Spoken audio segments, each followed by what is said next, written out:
Hello and welcome to the real Dead by Daylight killer reveal for Caleb Quinn, the Deathslinger.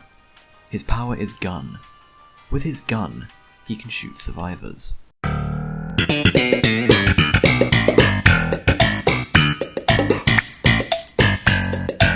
But no, in all seriousness, his power is called the Redeemer. His weapon, called Death to Bayshore, is a heavily modified rifle attached with a razor-sharp harpoon, which has a range of 18 meters. More commonly known as way too short for a literal rifle. You may press and hold the power button to aim down the iron sights, and then press the attack button to shoot any survivors in your way. Now you might be thinking that this sounds really strong, but I forgot to mention that the survivors have supernatural abilities and so can survive a harpoon shot through the head with ease.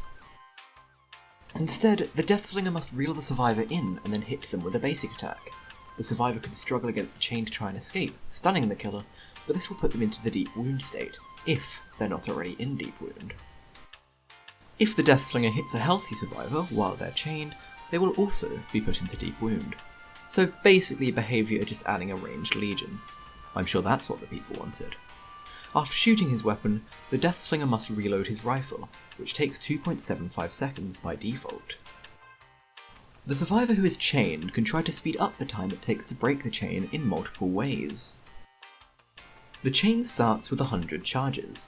By default, the charges deplete at a rate of 2.5 charges per second, which means that it would take 40 seconds for the chain to break if the survivor does not struggle. However, if they are pulling, it will deplete at 15 charges per second, meaning it would take just under 7 seconds for the chain to break. It can be sped up even further by having an object in between the survivor and Deathslinger, which speeds the depletion rate to 20 charges per second, or 5 seconds for the chain to break. The amount of objects in the way of the chain stack, meaning that if there are 3 survivors body blocking the chain survivor, then the chain breaks straight away, and you DC because Survive with Friends is not fun to go against.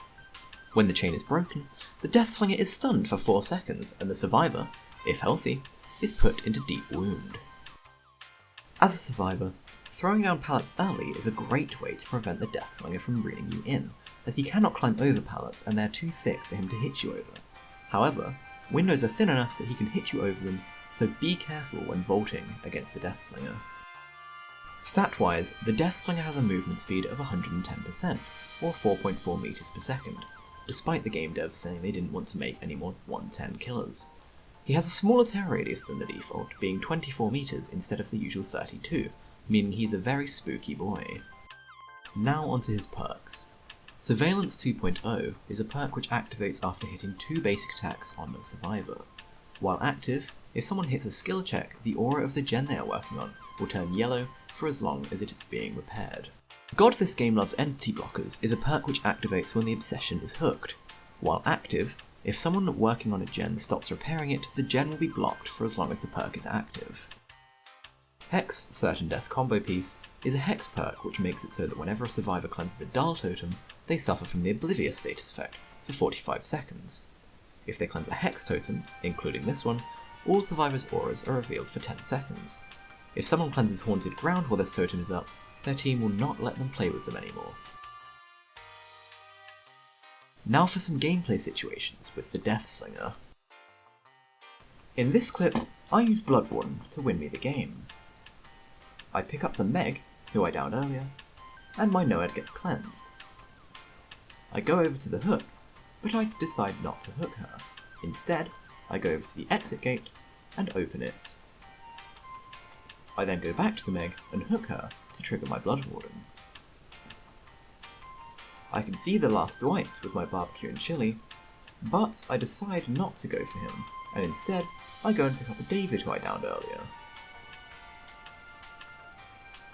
After hooking him, I can see that Dwight is still crouched behind that tree. As soon as I go over, he runs into my line of sight, proving how good at the game he is. I BM him by not attacking straight away and letting my chain nearly break, before finally attacking. I reload my gun so that I can shoot him again, but him being the pro gamer he is, he runs right into me. In this next clip, I buy a Yellow Mori, Nurse is Calling, Devour Hope, a Yellow Mori, Rancor, Noed, a Yellow Mori, a Yellow Mori, a Yellow Mori, a Pink Mori, a Pink Mori, a Pink Mori, and a Pink Mori. Then, I proceed to put all of these in my build.